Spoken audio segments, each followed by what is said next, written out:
My name's Evan. I'm a fourth year manufacturing engineering major at Cal Poly. I think I've always been kind of a problem solver type where I'm always looking for different solutions to things. Cal Poly's been a great place for it.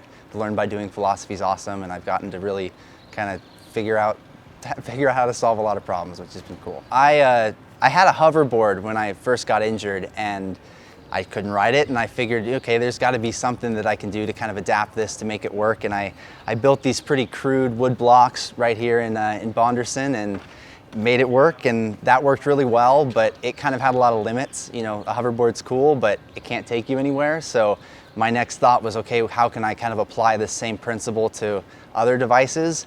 And I started doing some research and had found some videos of guys balancing on regular skateboards and thought, okay, well, an electric motor and a little more engineering into those mounts, that might have some promise. And that's kind of what I did. Through a couple iterations, I built out these bracket mounts that allow the board or the chair to lock on top of the board and freely come off of it, but still have enough resistance to keep you on while you're riding. And through a few iterations, I've come to this one, and yeah, here we are. When you're riding the device, you definitely have forces in all directions, especially when you're making turns and carves. The normal force that runs perpendicular to where you're traveling is prominent. So the mounts kind of have to lock the wheel in enough that it can resist that movement, but also still have enough freedom to be able to roll on and off the board without getting hung up. So you kind of have that double-edged sword of, how much lock-in is too much, how much is, too little, and have you fallen off when you're riding. But there's kind of a happy medium that I've been able to find with these.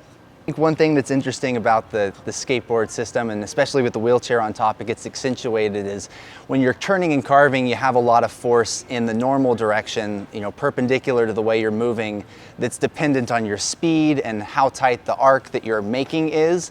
And figuring out how to counter those forces with the brackets is important, but you can also see it visually with the chair, and how deep the dip of the wheelie is a great way to just see how much force, perpendicularly you're counteracting through the turn.